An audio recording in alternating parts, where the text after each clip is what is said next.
नमस्कार दोस्तों, पाथफाइंडर में आप सभी का स्वागत है। मेरा नाम है डॉक्टर महिपाल सिंह राठौड़ और आज मॉडर्न इंडियन हिस्ट्री के लेक्चर नंबर 25 में मैं आपके साथ डिस्कस करूंगा 1880 से 1894 के समय काल के बारे में।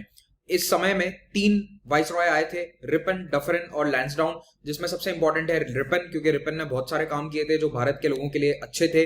तो इसीलिए थोड़े इसके कार्यकाल के बारे में, इंपॉर्टेंट इवेंट्स के बारे में हम जानेंगे इस लेक्चर में।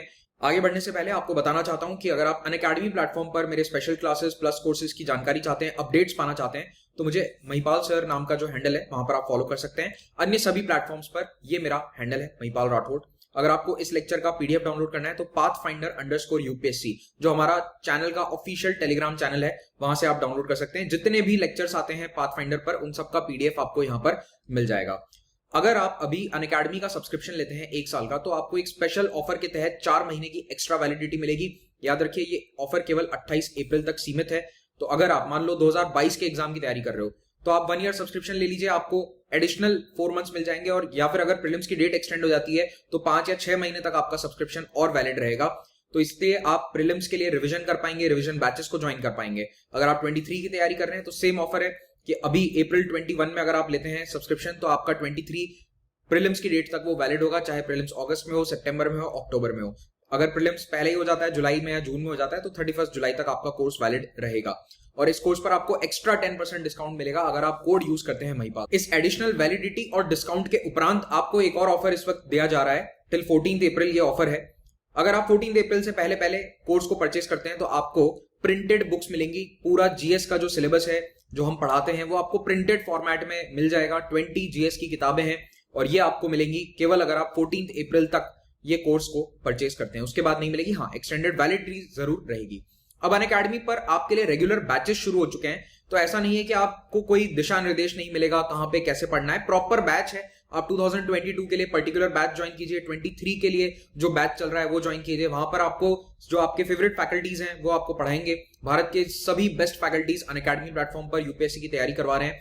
यहाँ पर 2 प्रकार के कोर्सेस आपको मिलेंगे, प्लस और आइकॉनिक। प्लस में क्लासेस मिलेंगी आपको, लाइव क्लास। आइकॉनिक में आपको क्लासेस के उपरांत एक मेंटोर भी प्रोवाइड कराया जाएगा जो आपको डे टू डे गाइड करेंगे तैयारी से संबंधित। प्लस वो आपको पर्सनली कोच करेंगे, पर्सनली आपको गाइड करेंगे और आंसर राइटिंग प्रैक्टिस करवाएंगे, आपके आंसर्स पे फीडबैक देंगे। तो ये एक बहुत बड़ा ड्रॉबैक है ऑनलाइन कोर्सेज का इस वक्त की पर्सनल गाइडेंस की थोड़ी कमी है, तो वो कमी यहाँ पर पूरी करी जाएगी। और यहाँ पर ये वाले प्राइसेस आपको पे नहीं करने हैं। Use the code Mahipal and get 10% discount. और याद रखिए कि बैचेस बनने से आपका बहुत फायदा होगा।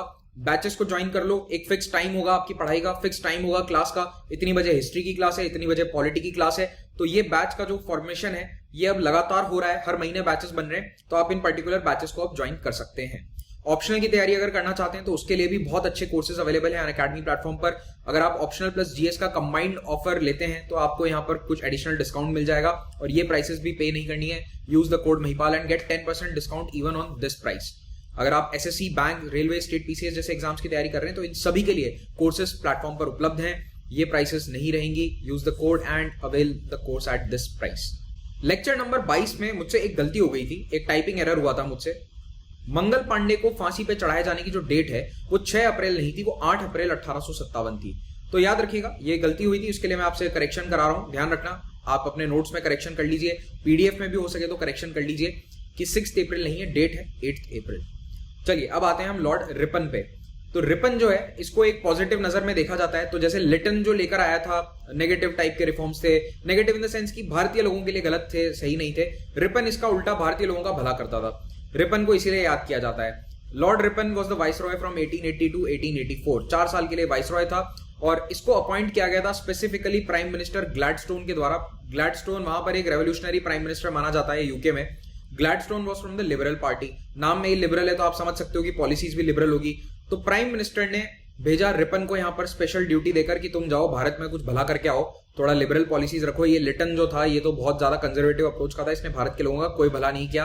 प्रेस एक्ट पास करके आया, वर्नाक्युलर प्रेस एक्ट, जो बिल्कुल दमनकारी नीतियां हैं। तो दमनकारी नीतियों को फिर से ठीक करो और जो अफगानिस्तान में सेकेंड एंग्लो अफगान वॉर में जो ब्लंडर्स किए थे लिटन ने, उसको तुम जाकर ठीक करो। इस ड्यूटी के साथ रिपन को भेजा गया था। अब इस समय से 1860s या 70s के समय से क्या होता है आप देखोगे, एक वाइसरॉय आता है जो काफी लिबरल होगा, भारत के लोगों का भला करता है। उसका अगला आएगा जो थोड़ा सा कंजर्वेटिव होगा। मतलब ये एक साइकिल थी, चलती गई।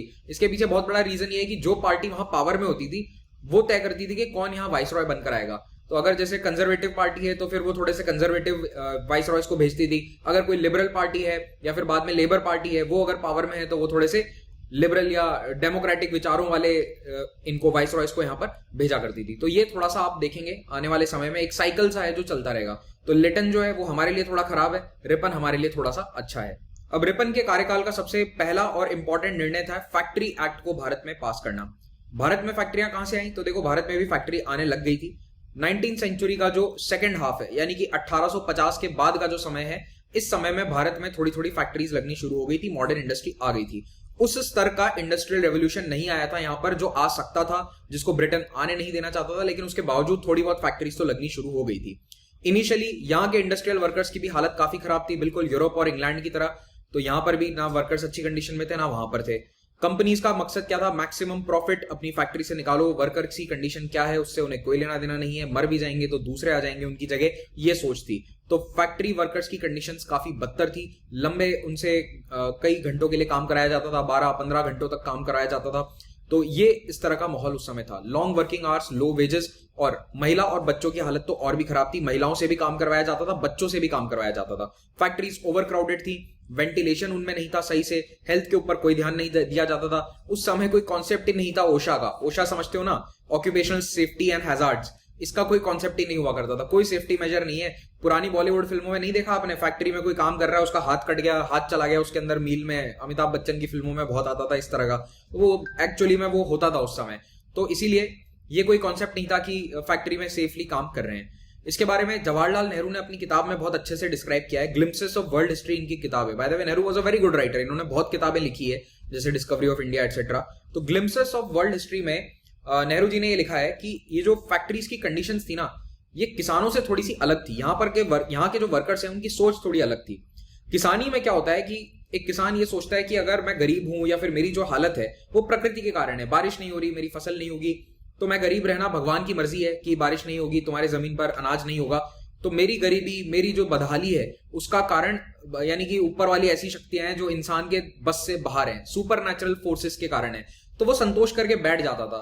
तो जो भी किसान था वो आज भी यही है, आज भी किसान यही सोचते हैं कि चलो भगवान की मर्जी है, इस साल बारिश नहीं हो रही तो नहीं हो रही, कभी बहुत अच्छी बारिश है, बम्पर फसल है, तो भी उसको लोग कहते हैं कि भगवान की दया है। यही सोच है आज भी, लगभग यही सोच है। तो ये जो है किसान को थोड़ा सुपरस्टिशियस बना देता है और वो इकोनॉमी के बारे में नहीं सोचता। उसे बस अपने किसान को अपने खेत और खेत में हो रही फसल के बारे में जानकारी थी। लार्जर इकोनॉमिक पॉलिसी किस तरह से उसके जिंदगी को अफेक्ट करती है उसके बारे में किसान ज्यादा सोच नहीं पाता था। तो ये वाला ही was resign to his unkind fate, वो मान के चलता था कि ये मेरी नियति में लिखा हुआ है, अपनी नियति की तरफ वो सरेंडर कर देता है। लेकिन इंडस्ट्रियल वर्कर ऐसा नहीं था। अब दूसरी ओर जब यही लोग खेतों से निकलकर शहरों की तरफ आते हैं, फैक्ट्री में काम करने आते हैं, तो इंडस्ट्रियल वर्कर की सोच थोड़ी बदल जाती है। इंडस्ट्रियल वर्कर या फैक्ट्री वर्कर ये देखता है कि मैं दिन रात मेहनत कर रहा हूं, लेकिन मेरी मेहनत का फल किसको मिल रहा है? मेरे फैक्ट्री के मालिक को। तो वो देख रहा है कि मैं डेली दिन रात मेहनत कर रहा हूं और मेहनत ले जा रहा है, मेहनत का फल लेकर जा रहा है मेरा फैक्ट्री मालिक। तो मैं गरीब हूं क्योंकि सिस्टम ऐसा बना है कि मैं मेहनत करूंगा और कमाएगा मेरा फैक्ट्री का मालिक, क्योंकि फैक्ट्री उसने लगाई है, पैसा उसका है। तो वो अपनी गरीबी के लिए भगवान को दोष नहीं देता, वो दोष देता है समाज को, सिस्टम को, कैपिटलिस्ट सिस्टम को। और कहीं ना कहीं यहीं से, इसी चीज से आप देखोगे कि सोशलिज्म का जन्म होता है, कम्युनिज्म का जन्म होता है। और ये पूरे यूरोप में यही एक बेसिक था कि कम्युनिज्म क्यों आया, कार्ल मार्क्स के आइडियाज क्यों फैले, क्योंकि एक बहुत बड़ा वर्कर क्लास था जो दिन रात ये देख रहा था कि हम तो यहाँ पर पिस रहे हैं और हमें फायदा कुछ भी नहीं हो रहा है, हम गरीब के गरीब हैं, हमारी लिविंग कंडीशन में कोई बदलाव नहीं आया, हमारी अगली पीढ़ी के भी नहीं आएगा अगर यही सिस्टम चलता रहा तो इसीलिए कार्ल मार्क्स की जो राइटिंग्स हैं वो इस समय middle of the 19th century से थोड़ी सी फेमस होना शुरू हो जाती हैं।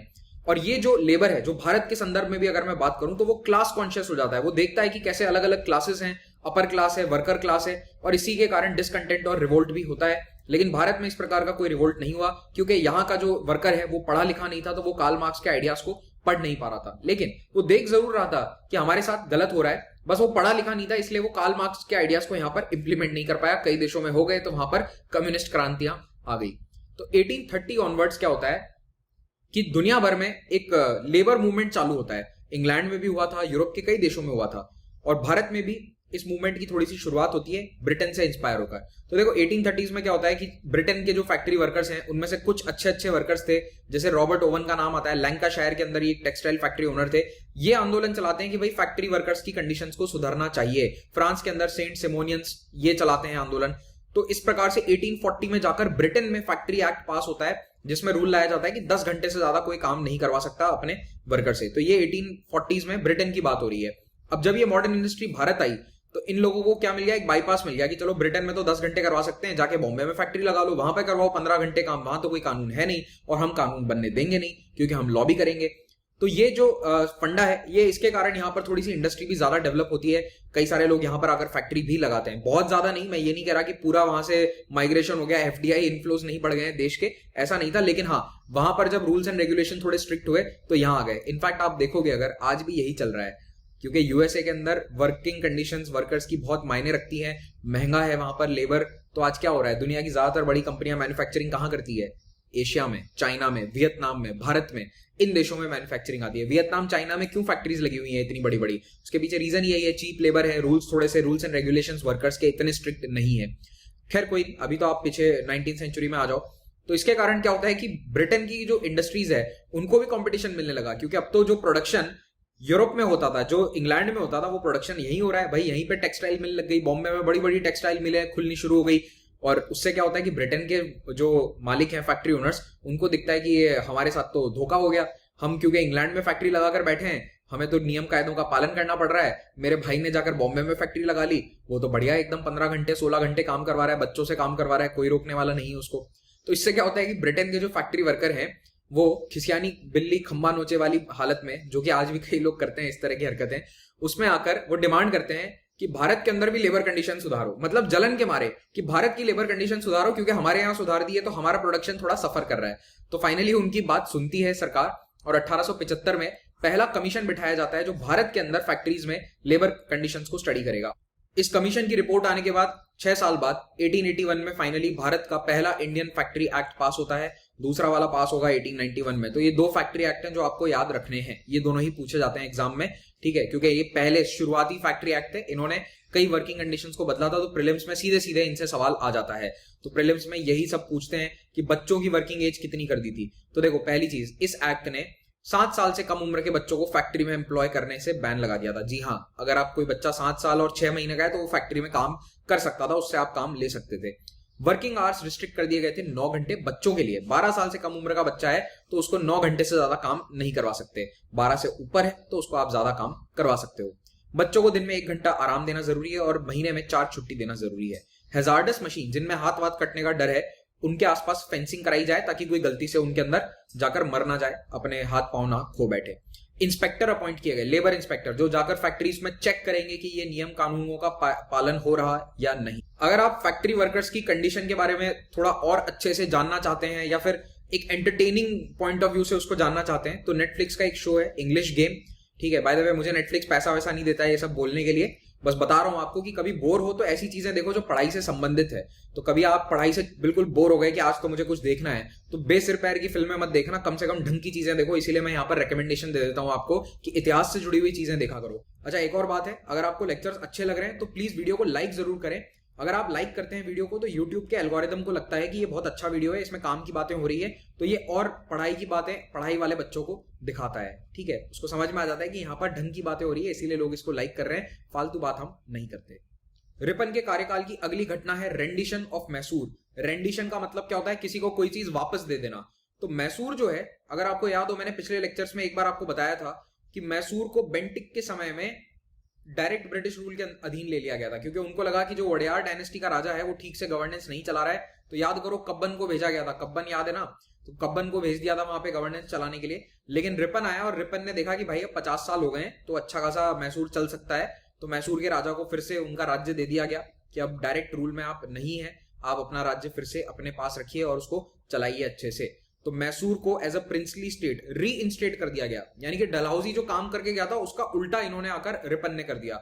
इतने खुले दिल के और खुले विचारों वाले व्यक्ति थे लॉर्ड रिपन। गद्दी किसको दी उन्होंने, वही ओडेयार वंश के जो वारिस थे, चामराजेंद्र अड़ियार द 10th, इनको ब्रिटिश ने थोड़ा सा ग्रूम किया कि भाई साहब ऐसे ऐसे राज चलाते हैं, अब आप 50 साल से चला नहीं रहे हो तो थोड़ा आपको सिखा देते हैं। तो इनको ट्रेनिंग वेनिंग दी गई और इनको बोला कि अब आप अपना राज्य अच्छे से संभालो, and he did a fantastic job. Ripon के कार्यकाल का अगला इंपॉर्टेंट इवेंट था वर्नाक्युलर प्रेस एक्ट को निरस्त करना। लिटन ने 1878 में प्रेस एक्ट पास किया था। आपको याद ही होगा, पिछले लेक्चर में हमने पढ़ा था कि किस प्रकार से प्रेस पर बहुत सारे रिस्ट्रिक्शन आ गए थे। दमनकारी नीति थी ये, अगर आप प्रेस की नजर से देखें। इसके खिलाफ काफी क्रिटिसिज्म था। इनफैक्ट सुरेंद्रनाथ बैनर्जी, जो भारत के शुरुआती आईसीएस ऑफिसर्स में से थे और बाद में इनको आईसीएस से निकाल दिया था अंग्रेजों ने जबरदस्ती, तो ये एक पॉलिटिशियन, मतलब सोशल और पॉलिटिकल एक्टिविस्ट बन गए थे, अखबार चलाते थे अपना खुद का, द बंगाली। तो इसमें इन्होंने एक एडिटोरियल लिखा और इसके लिए इनको जेल हो गई। तो ये पहले भारतीय जर्नलिस्ट बने थे जिनको एक्चुअली में जेल में डाला गया था, सही मतलब लिखने के लिए, भारत के लोगों के लिए सही लिखने के लिए। तो ये वर्नाक्युलर प्रेस एक्ट जो है, इसको फाइनली रिपील कर दिया गया रिपन के द्वारा। ठीक है, लाया कौन था याद रखना, इस तरह से आपको कंफ्यूज करेंगे। आज तो अभी पढ़ रहे हो तो सब कुछ फ्रेश है, बाद में आप कंफ्यूज हो जाओगे, तो ऐसा याद, कुछ इस तरह से याद रख लेना कि लिटन लाया, रिपन रिपील्ड, मतलब this could be a thing. बाकी आप लोग समझदार हो, मेरे को ज्यादा बताने की आवश्यकता नहीं है। नेक्स्ट इंपॉर्टेंट इवेंट है हंटर कमीशन का गठन और उसकी रिपोर्ट। हंटर कमीशन जो है वो भारतीय एजुकेशन के ऊपर टिप्पणी करता है। वुड्स डिस्पैच याद है या भूल गए? उसी प्रकार की इंपॉर्टेंस हंटर कमीशन की भी है। वेल, उतनी नहीं है, वुड्स डिस्पैच में ज्यादा चीजें थी। हंटर कमीशन ने बेसिकली कुछ रिकमेंडेशंस दिए थे कि गवर्नमेंट को अपने एफर्ट्स बढ़ाने चाहिए लोकल भाषाओं में शिक्षा का प्रचार प्रसार करने के लिए। वर्नाक्युलर एजुकेशन को इंप्रूव करने के लिए सरकार को और काम करने की आवश्यकता है। मास एजुकेशन की बात करी इन्होंने। जो बात वुड्स डिस्पैच कह के गया था उसी को और ज्यादा थोड़ा हंटर कमीशन ने एनलार्ज किया कि मास एजुकेशन हो, सभी के लिए शिक्षा हो। ऐसा नहीं कि केवल क्लर्क बनाने के लिए आप शिक्षा चला रहे हो भारत के अंदर, ये एटीट्यूड नहीं होना चाहिए। वी शुड एजुकेट एवरीबडी, सभी लोगों को हम शिक्षित करें और वर्नाक्युलर भाषाओं के माध्यम से करें। महाराष्ट्र में मराठी, पंजाब में पंजाबी, इस प्रकार से भाषाओं के अंदर, लोकल भाषाओं के अंदर पढ़ाई करवाई जाए। फिर सेकेंडरी एजुकेशन के लिए इन्होंने 2 बातें लिखी। पहला कि literary education leading up to the entrance exam of the university, तो एग्जाम यूनिवर्सिटी के लेवल के लिए तैयारी करवाने के लिए लिटरेचर वगैरह पढ़ाना चाहिए। दूसरा, वोकेशनल करियर। तो देखो, हर कोई लिटरेचर पढ़ने के लिए, इंग्लिश के ग्रामर को पढ़ने के लिए तैयार नहीं होगा, तो आप पहले से ही देख लो एलिमेंट्री यानी कि प्राइमरी एजुकेशन के दौरान कि कौन वोकेशनल करियर कर सकता है। वोकेशनल का मतलब है कि हाथ का जो काम होता है उसके लिए आप अलग से तैयारी करा दो। तो आज जैसे आईटीआईज चलते हैं, आप देखते होंगे कि आईटीआई में एडमिशंस मिल जाते हैं 10th 12th के बाद, उसी प्रकार से कुछ वोकेशनल करियर्स की बातें हंटर कमीशन ने करी थी। तो इन्होंने उस समय, आज से 100 साल पहले, काफी मॉडर्न सोच रखते हुए उन्होंने वोकेशनल और लिटरेरी एजुकेशन यानी कि जिनको प्योर एकेडमिक्स वाले फील्ड में पढ़ना है उनकी दिशा अलग कर दो सेकेंडरी स्कूल से, और जिनको वोकेशन कैरियर में जाना है उनको थोड़ा सा अलग पढ़ाओ। फिर इन्होंने महिलाओं की जो पढ़ाई है उस पर काफी टिप्पणी करी कि कहा कि बॉम्बे, कैलकाटा और मद्रास को छोड़कर जितने भी एरियाज हैं भारत के, सभी जगह महिलाओं की बहुत खराब स्थिति है, लिटरेसी रेट वगैरह बहुत कम है। तो ऐसे में महिला शिक्षा के प्रति थोड़ा सा हमें सजग होना पड़ेगा। और इन्होंने कहा था कि लोकल बॉडी जो है इनको ये जिम्मा दे दो कि ये अपने गांव में, कस्बों में प्राइमरी स्कूल चलाएं। एलिमेंट्री एजुकेशन का जिम्मा आप लोकल बॉडीज को दे दो, चाहे वो गांव की पंचायत हो या फिर शहरों में जो म्युनिसिपल बॉडीज बननी शुरू हुई थी अभी इन्हीं समय में, तो इनको ये जिम्मा दे दिया जाए। फिर रिपन का अगला सबसे बड़ा कंट्रीब्यूशन है, जो शायद सबसे बड़ा कंट्रीब्यूशन इसका माना जाता है, लोकल सेल्फ गवर्नमेंट के प्रति। लोकल सेल्फ गवर्नमेंट का मतलब है जैसे आज म्युनिसिपैलिटीज होते हैं, म्युनिसिपल कॉर्पोरेशन होते हैं, उसी प्रकार से रिपन ने इनको काफी बढ़ावा दिया था। तो देखो, लॉरेंस के टाइम से ही ये आने शुरू हो गए थे, लेकिन इनको बहुत ज्यादा बढ़ावा किसने दिया? रिपन ने दिया, और एक और किसी वाइसरॉय ने दिया था। याद करो, पिछले लेक्चर में उसको मैंने डिस्कस किया था, जिसने क्या शुरू किया था, फाइनेंशियली इनको अधिकार देने, इनको फाइनेंसेस से संबंधित अधिकार देने शुरू किए थे। लेकिन अधिकार चाहे जिसने जितने दिए हो, रिपन को कहा जाता है भारत में father of local self government. ठीक है, तो ये नाम आपको याद रखना है कि लॉर्ड रिपन को कहा गया, रिपन को कहते हैं father of local self government in India. अब इसने काम ऐसा क्या किया था कि इसको फादर बना दिया गया, दूसरों को नहीं बनाया? तो देखो, म्युनिसिपैलिटीज पहले से थी, बड़े बड़े टाउन्स में, बॉम्बे, मद्रास, इन सब में तो थी, लेकिन इनमें जो अध्यक्ष होता था, उसका म्युनिसिपल कमिश्नर होता था, उसको नॉमिनेट कौन करता था? सरकार सीधा नॉमिनेट करती थी, कोई चुनाव नहीं होते थे। लेकिन रिपन ने क्या कहा कि देखो, थोड़ा सा चुनाव करवाने की आवश्यकता हमें है। तो रिपन ने इन लोकल बॉडीज को एक तो छोटे शहरों में भी चालू करवाया, म्युनिसिपल कमिटीज बनाई इसने टाउन में, और छोटा शहर है तो लोकल बोर्ड बनाए गए तालुक और गांव के स्तर पर, और म्युनिसिपैलिटी की शक्तियों को थोड़ा सा इसने बढ़ा दिया। फिर इसने कहा कि नॉन ऑफिशियल मेंबर बिठाओ। ऑफिशियल मेंबर वो हैं जिनको सरकार डायरेक्टली नियुक्त करती है, सरकार के द्वारा वो नामित किए जाते हैं, उसमें कोई चुनाव का स्कोप नहीं है। लेकिन नॉन ऑफिशियल मेंबर जो हैं, इसमें इलेक्शन हो सकते हैं, लेकिन इन चुनावों में ऐसा नहीं होता था कि शहर का हर व्यक्ति वोट डाल सकता है। ये मॉडर्न इंडिया की डेमोक्रेसी नहीं थी, उसमें चुनाव बहुत ही सीमित स्तर पर होते थे।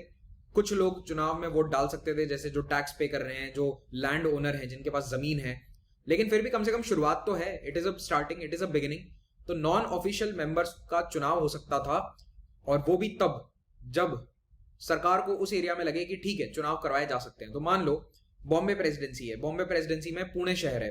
अब अगर बॉम्बे प्रेसिडेंसी के लोकल लेफ्टिनेंट गवर्नर को लगता है कि पुणे में चुनाव करा सकते हैं हम, तो फिर वो चुनाव करवाएगा, करवाना जरूरी नहीं है। और रिपन ने यह भी व्यवस्था कर दी कि ये नॉन ऑफिशियल मेंबर्स की संख्या बढ़ गई, तो इनकी मेजोरिटी हो गई। तो जो सरकार के द्वारा नियुक्त किए गए ऑफिशियल मेंबर्स थे उनकी संख्या होती थी कम, और बोर्ड में नॉन ऑफिशियल सदस्य जो कई बार चुनकर भी आते थे, भारतीय लोग आते थे, उनकी संख्या हो गई ज्यादा, और इनसे अब चेयरमैन भी बन सकता है। तो इससे क्या होता है कि सरकार का हस्तक्षेप थोड़ा सा म्यूनिसिपैलिटीज और म्यूनिसिपल बोर्ड्स में कम हो जाता है। लेकिन फिर भी इनको पूरी आजादी नहीं दी गई थी। कई मामलों में इनको सरकार से अनुमति लेनी जरूरी थी, जैसे कि अगर कोई लोन ले रहे हैं, या फिर आप कोई नया प्रॉपर्टी टैक्स ला रहे हो, कोई और भी नया टैक्स ला रहे हो, कोई नया कानून लेकर आ रहे हो, तो ब्रिटिश हुकूमत से यानी कि ऑफिशियल से आपको परमिशन लेने की आवश्यकता है। म्यूनिसिपैलिटी पूरी तरह से ऑटोनॉमस नहीं थी, पूरी तरह से स्वायत्त नहीं थी, पर फिर भी एक शुरुआत है। और इन म्यूनिसिपैलिटीज को क्या कहा गया कि आप ये सारे काम देखो, sanitation, drainage, water supply, primary education, मतलब जहां पे काम ज्यादा है और रेवेन्यू कुछ नहीं है, वो सारे काम दे दिए इन्होंने भारतीय लोगों को या फिर नॉन ऑफिशियल मेंबर्स को, नॉट नेसेसरीली भारतीय। By the way non official के अंदर अंग्रेज भी हो सकते थे, ठीक है, जरूरी नहीं है कि सारे भारतीयों, नॉन ऑफिशियल में भारतीय लोग होते थे ज्यादातर, लेकिन अंग्रेज भी हो सकते थे।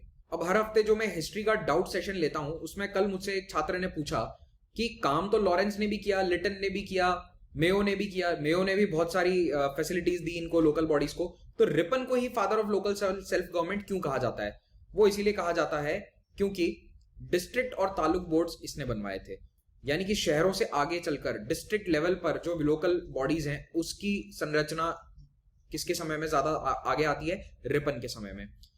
It was insisted that the majority of the members of these board should be elected non officials, और इनमें भी नॉन ऑफिशियल जो चुनकर आए हैं ऐसे सदस्यों की संख्या ज्यादा रखी गई।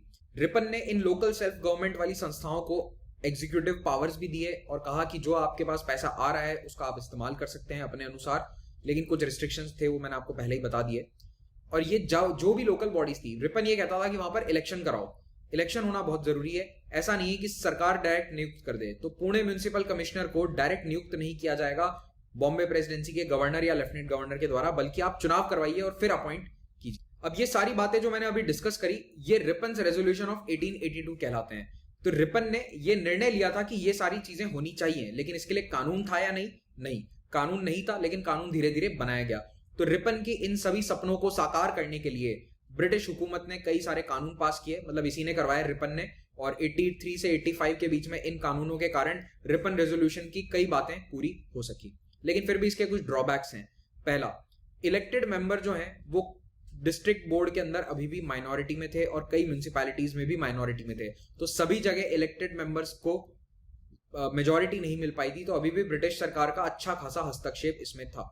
Franchise was very limited. Franchise का मतलब है कि जो व्यक्ति वोट दे सकता है वो बहुत ही सीमित थे। इस प्रकार के नियम ले आते थे कि जैसे अगर किसी का शहर में घर है, प्रॉपर्टी है, तो वो ही वोट दे सकता है। अगर कोई बहुत अमीर व्यक्ति है तो वही वोट दे सकता है, जो टैक्स पे कर रहा है वो वोट दे सकता है। तो ज्यादातर शहर की जनसंख्या इन चुनाव में हिस्सा नहीं ले सकती थी।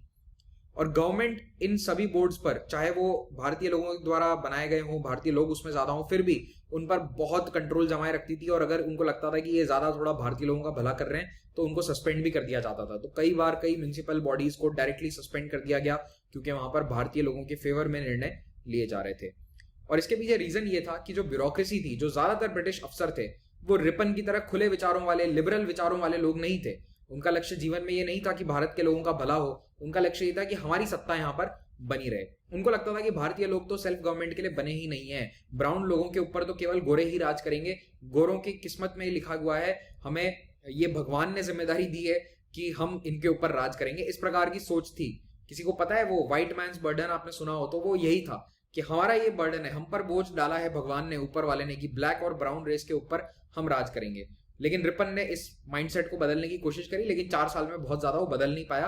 हाँ, जहां पर वो कानून बदल के चला गया था उसके कारण कई जगह फायदा होता भी है। तो रिपन को कहते हैं father of local self government in India. Ripon के कार्यकाल का आखिरी बड़ा घटनाक्रम था Ilbert bill controversy. Ilbert bill controversy British हुकूमत के द्वारा किए गए वादों का एक लिटमस टेस्ट था, एक अग्नि परीक्षा थी। याद है इन्होंने 1858 में क्या कहा था क्वींस प्रोक्लेमेशन में, कि भारत और यूरोपियंस जो दोनों नागरिक हैं वो हमारे लिए समान हैं। जो हक और अधिकार इंग्लैंड में रहने वाले एक इंग्लिश व्यक्ति को हैं, वही क्वीन विक्टोरिया के राज में रहने वाले भारतीय लोगों को भी भारत में भी मिलेंगे। तो इस तरह की बड़ी बड़ी बातें इन्होंने, आदर्शवादी बातें 1858 में कह तो दी थी, लेकिन इल्बर्ट बिल इसकी अग्नि परीक्षा थी कि क्या ये जो बातें इन्होंने कही थी ये सत्य है या नहीं। इल्बर्ट बिल क्या था, सबसे पहले ये जान लो। उस समय तक भारत में ये कानून था कि कोई भी यूरोपियन व्यक्ति, चाहे वो ब्रिटिश हो या फ्रेंच हो, कोई भी हो, अगर वो भारतीय नहीं है, मतलब ब्राउन कलर का आदमी नहीं है, अगर वो व्हाइट कलर का आदमी है, ठीक है, ब्राउन व्हाइट देखो वैसे कहना गलत है, लेकिन टेक्निकली वो अगर इंडियन नहीं है, if he is a European, तो उसको कोर्ट में केवल एक यूरोपियन जज सजा दे सकता है। ये उस समय का कानून था। A European could be tried only by a European जज और यूरोपियन मैजिस्ट्रेट। अब इस समय तक क्या हुआ था कि जुडिशरी में भारतीय जज भी आ गए थे, हालांकि उच्चतम पदों पर नहीं होते थे, लेकिन लोअर जुडिशरी में तो भारतीय थे ही। लेकिन वो भारतीय यूरोपियंस को जज नहीं कर सकते थे, उनके ऊपर फैसला देने का अधिकार भारत के जजेस को नहीं था। अब चाहे कोई भारत का जज कितना ही पढ़ा लिखा क्यों ना हो, उसको 20 साल का एक्सपीरियंस क्यों ना हो, वो अपने डिस्ट्रिक्ट के अंदर डिस्ट्रिक्ट जज भी हो सकता है, लेकिन अगर वहां पर कोई यूरोपियन चोरी करते हुए भी पकड़ा गया, पॉकेट मार भी पकड़ा गया, तो यूरोपियन पॉकेट मार को वो सजा नहीं दे सकता था। ये कानून उस समय लागू था। तो इल्बर्ट बिल के द्वारा इसको चेंज करने की कोशिश करी गई, क्योंकि ये तो क्या था, ये तो एक तरह से नस्लीय भेदभाव था सीधे तौर पर। तो सीपी इल्बर्ट जो लॉ मेंबर थे, कहां के लॉ मेंबर थे ये याद करो, वो एग्जीक्यूटिव काउंसिल, पोर्टफोलियो सब याद आ रहा है, तो ये उसमें पोर्टफोलियो इनको मिला हुआ था लॉ का।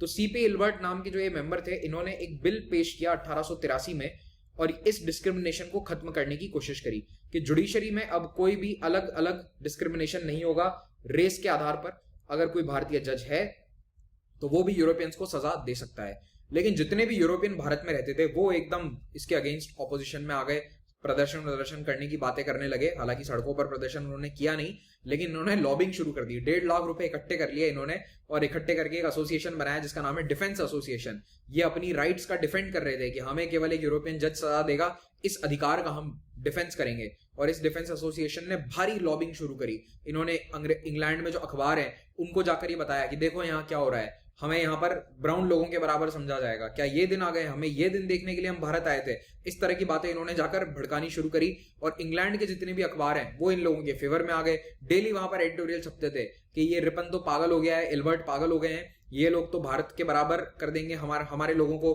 तो कल को कौन यूरोपियन जाकर वहां पर नौकरी करना चाहेगा, क्या आप भारतीय जज के थ्रू जेल की सजा मतलब लेना चाहोगे। इस प्रकार से मतलब भड़का हुआ एडिटोरियल लिखते थे।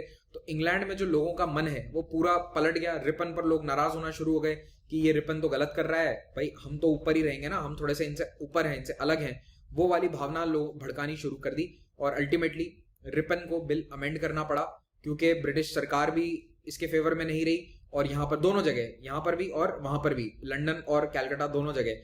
तो रिपन इससे काफी दुखी हो गया। भाई वो तो भला करने की कोशिश कर रहा था, वो तो कह रहा था कि देखो लॉ में सब कुछ बराबर होना चाहिए, और अगर आप केवल कानून की नजरों से देखो तो बिल्कुल भारत और यूरोपियन जजेस में क्यों फर्क है, दोनों को सजा दे सकते हैं, ये अधिकार होना चाहिए था। भाई भारतीय जज भी तो पढ़े लिखे थे, ये कोई ऐसे थोड़ा ना कि बिना पढ़े जज बन गए थे। तो इसको इसने रेक्टिफाई करने की कोशिश करी थी, लेकिन इसका इतना विरोध हुआ कि रिपन बहुत दुखी हो गया और अल्टीमेटली इसने इस्तीफा दे दिया। ये जो इल्बर्ट बिल की कंट्रोवर्सी हुई थी, इसके बाद इसने इस्तीफा दे दिया और ये इल्बर्ट बिल पास नहीं हो पाया था। लेकिन इल्बर्ट बिल एक बहुत अच्छा काम करके चला गया, मतलब हाइंडसाइट में अगर हम देखें तो भारत के लोगों के लिए बहुत अच्छा काम कर गया। जब इल्बर्ट बिल कंट्रोवर्सी आई ना सामने, तो जो भारत के अखबार थे वो रोज ये छापते थे, देख लो ये है ब्रिटिश हुकूमत की सच्चाई। ये जो बड़ी बड़ी बातें करी थी इन्होंने 1858 में क्वीन विक्टोरिया के प्रोक्लेमेशन में कि भारत के और इंग्लैंड के नागरिक बराबर हैं, ये सब कहने की बातें हैं, सच्चाई कुछ और है, और सच्चाई हमें पता चली है इल्बर्ट बिल कंट्रोवर्सी के दौरान। It is considered to be the high water mark in the history of Indian national movement. तो उस समय जो सुरेंद्रनाथ बैनर्जी जैसे लोग हैं जो इंडियन नेशनल एसोसिएशन चलाते थे, इन्होंने बढ़ चढ़कर इस बिल के लिए मतलब लॉबिंग नहीं करी थी, मतलब इस बिल का स्वागत किया था। और जब इसका विरोध हुआ तो इन्होंने बढ़ चढ़कर ये दिखाया कि देखो ब्रिटिश हुकूमत जो है ये हमारे साथ कभी न्याय नहीं करेगी। और इसके तुरंत बाद आप देखोगे कि 1885 में क्या होता है, कांग्रेस का गठन हो जाता है। तो आप भारत के नेशनलिज्म की शुरुआत यहां से देखोगे। इल्बर्ट बिल कंट्रोवर्सी जो है वो इसका एक बहुत इंपॉर्टेंट बैकग्राउंड है। रिपन यहां से चला गया, डिसइल्यूजन हो गया बेचारा, बोले यहां पे मैं कभी कुछ भला कर ही नहीं पाऊंगा, उसने इस्तीफा दे दिया और वापस लंदन जाकर रिटायर हो गया। रिपन के इस्तीफे के बाद अगला वाइसरॉय भेजा गया, Frederick Temple Hamilton Temple Blackwood, प्यार से हम इसे कहते हैं लॉर्ड डफरिन। डफरिन जो है ये आयरलैंड में एक जगह है और ये वहां का मार्क्वेस था, ठीक है, was the Marquez of Dufferin. तो डफरिन के कार्यकाल में बस एक दो इंपॉर्टेंट घटनाएं हैं, ज्यादा कुछ खास इसने किया नहीं था। 84 से 88 आया, अपना शांति से काम वाम किया, सैलरी उठाया, चला गया। थर्ड एंग्लो बर्मीज वॉर होता है जो हम पहले डिस्कस कर चुके हैं। थर्ड एंग्लो बर्मीज वॉर में ये पूरा उत्तर वाला जो म्यांमार है ये इन्होंने अंग्रेजों ने अपने कब्जे में ले लिया, ठीक है। पहले ही फर्स्ट और सेकंड एंग्लो बर्मा वॉर में ये कोस्टल एरिया तो ले ही चुके थे। अब अभी आज के समय में थोड़ा सा एक टिप्पणी देख रहा था, थांट मिंट यू, ये कौन है? जो यू थांट थे, secretary general of United Nations, उनके पोते हैं। Is a very famous writer from Myanmar. इन्होंने एक ट्वीट किया था कुछ दिन पहले कि palace coup, increasing repression, 100 killed, escalating fighting in Shan State, economic crisis, army unable to regain control in dozens of town, start of armed revolt, wave of refugees, Burma in 1880s। तो बिल्कुल जो मतलब third Anglo Burmese war के समय जो Burma की situation थी वो एग्जैक्टली आज भी वैसी ही है। बस इन्होंने बस यही फर्क बताया कि उस समय क्या हुआ था कि एक ब्रिटिश इंडियन फ्लोटिला यानी कि नेवल शिप्स होते हैं, तो जो ब्रिटिश इंडियन नेवी थी वो एकदम जहाज वहाज लेकर पहुंच गए थे इरावदी नदी पर और इन्होंने थर्ड एंग्लो बर्मीज वॉर की शुरुआत कर दी थी। लेकिन ऐसा अब नहीं होगा। बट हाँ, सिचुएशन देखो कितनी सिमिलर है। कई देश इस साइकिल से बाहर नहीं आ पाते, सिविल वॉर, लड़ाई, इकोनॉमिक क्राइसिस। तो इसमें आप देख सकते हैं कि जो स्थिति म्यांमार में आज से 140 साल पहले थी, लगभग वही स्थिति आज भी है। डफरिन के कार्यकाल का दूसरा इंपॉर्टेंट घटनाक्रम है आइचिंसन कमेटी का गठन, और इसने अपने रिकमेंडेशन दिए थे पब्लिक सर्विसेज यानी कि जो सिविल सर्विसेज थी उसके बारे में। इसने ये कहा कि कॉवेनेंटेड और अनकॉवेनेंटेड ये शब्द हटा दो। कॉवेनेंटेड क्या होता था? बेसिकली कॉवेनेंट एक शब्द होता है जिसका मतलब होता है कि भगवान से किसी का अगर रिश्ता है, कॉवेनेंट है, मतलब वो क्रिश्चियनिटी के अंदर ये शब्द काफी इंपॉर्टेंट है। तो कॉवेनेंटेड सिविल सर्वेंट्स वो होते थे जो ब्रिटिश मूल के थे और इन्हीं को हायर पोजीशंस दी जाती थी। तो मान लो आज के समय से अगर मैं कंपेयर करूं तो joint secretary and above level की जो सर्विसेज हैं, मान लो उस प्रकार की जो सर्विस थी या पोजीशंस थी वो केवल ब्रिटिश कॉवेनेंटेड सिविल सर्वेंट्स को दी जाती थी, और जो भारतीय मूल के थे उनको अनकॉवेनेंटेड सिविल सर्वेंट्स कहा जाता था। तो ये जो डिफरेंशिएशन था ये सीधे तौर पर रेसिज्म था। तो आइचिंसन कमेटी ने कहा कि इसको हटाओ और रिक्लासिफाई कर दो। तो इंपीरियल, प्रोविंशियल और सबऑर्डिनेट 3 स्तर की परीक्षा होनी चाहिए, जैसे आज होती है, आईएएस होता है, स्टेट पीसीएस होता है ना, फिर उसके बाद सबऑर्डिनेट एग्जाम्स एसएससी वगैरह होते हैं। तो इस तरह का ये क्लासिफिकेशन जो है ये आइचिंसन कमेटी ने कहा था कि इस प्रकार का ये डिवीजन होना चाहिए। ये क्लासिफिकेशन फाइनली किया गया अगले वाइसरॉय के कार्यकाल में। अगला वाइसरॉय था लॉर्ड लैंसडाउन। इसका भी बड़ा लंबा चौड़ा नाम था लेकिन हम तो इसको प्यार से लैंसडाउन ही बोलेंगे। 88 से 94 के बीच में 6 साल का इसका कार्यकाल था। कुछ ज्यादा इसमें घटित होता नहीं है, केवल 2 चीजें हैं, फैक्ट्री एक्ट और इंडियन काउंसिल्स एक्ट ऑफ 1892। ये 2 कानून है जो हमें पता होने चाहिए इसके कार्यकाल के। एक इसने ड्यूरेंट कमीशन का गठन किया था। ड्यूरेंट कमीशन ने ड्यूरेंट लाइन बताई थी जो आज भी पाकिस्तान अफगानिस्तान का बॉर्डर है, वो लाइन इसके कार्यकाल के दौरान तय करी गई थी। फैक्ट्री एक्ट याद रख लेना, सेकंड फैक्ट्री एक्ट आया था किसके कार्यकाल में? लैंसडाउन के कार्यकाल में, ठीक है, 1891 में। तो इसने क्या करा, वो जो मिनिमम एज थी ना बच्चों को काम करवाने की, वो 7 साल थी, वो इसने 9 साल कर दी। मैक्सिमम एज जो बच्चों की डेफिनेशन है उसमें इसने 12 से 14 कर दिया। तो अब क्या है कि एनीबडी बिटवीन 9 to 14 ईयर्स जो काम कर रहा है, लीगली काम करवा सकते हो आप 9 to 14 ईयर्स के बच्चों से, लेकिन उनको बच्चा माना जाएगा। अगर 14 साल के ऊपर का है तो फिर उसको एडल्ट माना जाएगा। तो इसने चाइल्ड लेबर को एक तरह से लीगल कर दिया 9 to 14 की एज में। बच्चों के लिए मैक्सिमम काम करने का जो समय है वो घटाकर 7 घंटे कर दिया गया। Maximum working hours for women were restricted to 11 hours per day. महिलाओं को 11 घंटे मैक्सिमम, दिन में 1.5 घंटे का इंटरवल या ब्रेक मिलना जरूरी है। और पुरुषों के लिए जो काम करने का समय था वो बिल्कुल सेम रखा, कोई बदलाव नहीं किया उसमें, केवल 30 मिनट्स पर डे का एक ब्रेक दे दिया गया। और ये कहा कि एक वीकली छुट्टी होनी चाहिए सबके लिए। पहले कहा था कि महीने में 4 होनी चाहिए, अब कह दिया कि हर हफ्ते 1 होनी चाहिए। लेकिन ये सारे कानून जो ब्रिटिश चाय बागान थे उन पर लागू नहीं थे। जो ब्रिटिश मालिक हैं चाय या कॉफी एस्टेट के, उनके लिए ये सब लागू नहीं होता था। वो अपने लेबर को चाहे जितना एक्सप्लॉइट करो, 15-15 घंटे काम करो। वहां तो प्रॉपर स्लेवरी होती थी। जो नॉर्थ बंगाल के अंदर कॉफी एस्टेट्स, टी एस्टेट थे, जो दक्षिण भारत में कॉफी एस्टेट्स थे, वहां पे तो लिटरल स्लेवरी हो रही थी। तो इनको तो गवर्नमेंट कहती थी कि आप कानून के दायरे से बाहर हो, लेकिन दूसरे जो भारतीय मालिक हैं उनके लिए ये सारे कानून लागू होते थे। तो यहां पर भी रेसिज्म है इनका, देख रहे हो आप। और ये जो टी एस्टेट है इनमें तो लेबर की कंडीशन इतनी खराब थी कि वहां पर अगर कोई कॉन्ट्रैक्ट साइन कर दिया किसी लेबर ने सर्विस में आने का और फिर वो काम के लिए मना कर देता है तो वो क्रिमिनल ऑफेंस था। आप काम छोड़कर भी नहीं जा सकते। अगर छोड़कर जाने की बात करोगे तो आपको जेल में डलवा देगा आपका मालिक। तो it was a criminal offence, breach of contract. तो ये जो डिफॉल्टिंग लेबरर है उनको जेल हो जाती थी। तो जेल जाने से बेहतर है, लोग सोचते थे काम ही कर लेते हैं चाहे 15 घंटे काम करना पड़े। अगला है 1892 इंडियन काउंसिल्स एक्ट, जो मैं इस लेक्चर में नहीं पढ़ाऊंगा। कारण क्या है, देखो अभी हमको 2 चीजें पढ़नी है। सोशल रिफॉर्म मूवमेंट अब हम पढ़ेंगे और उसके बाद मैं आपको पढ़ाऊंगा कांग्रेस का गठन। उसके बाद आपको ये थोड़ा अच्छे से समझ में आएगा। तो इतना याद रख लेना कि लैंसडाउन के कार्यकाल के दौरान आया था इंडियन काउंसिल्स एक्ट। पिछला कब आया था? 1861 में। लेकिन अब इसको हम पढ़ेंगे सोशल रिफॉर्म मूवमेंट और कांग्रेस के गठन के पढ़ने के बाद। आपको अगर पीडीएफ डाउनलोड करना है तो इन टेलीग्राम चैनल से आप कर सकते हैं। पाथफाइंडर टेस्ट सीरीज को जरूर ज्वाइन कीजिए। It's a free initiative. Unlock code है महिपाल। डेली यहाँ पर जीएस के स्टैटिक पोर्शंस का टेस्ट होता है। 12:30 बजे टेस्ट लाइव हो जाता है। 30 क्वेश्चंस 30 मिनट्स। और अगर आपको यहाँ पर अच्छे रैंक लेकर आते हैं तो आपको हम कुछ अवार्ड्स देंगे, कुछ प्राइजेस देंगे टॉप 10 रैंकर्स को। बड़े प्राइजेस जीतना चाहते हो तो फिर कॉम्बैट में हिस्सा लो। हर रविवार को कॉम्बैट होता है, 11 बजे होता है। उसमें जो टॉप रैंकर्स हैं उनको तो बहुत शानदार स्कॉलरशिप्स मिलती है। टोटल 4 करोड़ रुपए की स्कॉलरशिप्स यहाँ पर अवेलेबल है। तो अगर किसी को लगता है कि अनअकैडमी के कोर्सेज थोड़े से हम अफोर्ड नहीं कर पा रहे हैं, हो सकता है बहुत लोगों के लिए अनअफोर्डेबल हो सकते हैं, तो आपके लिए एक बहुत सुनहरा मौका है कि आप कॉम्बैट में अच्छी रैंक लाकर इस कोर्स को आप अवेल कर लो। तो मेहनत करो थोड़ा, 1 या 2 कॉम्बैट के अंदर अपनी रैंक सुधारो, आपको स्कॉलरशिप मिलने का बहुत अच्छा चांस है, क्योंकि 500 रैंक तक कुछ ना कुछ स्कॉलरशिप यहां पर ऑफर करी जा रही है। Thank you very much for watching this and please subscribe to Pathfinder and tell your friends to subscribe as well.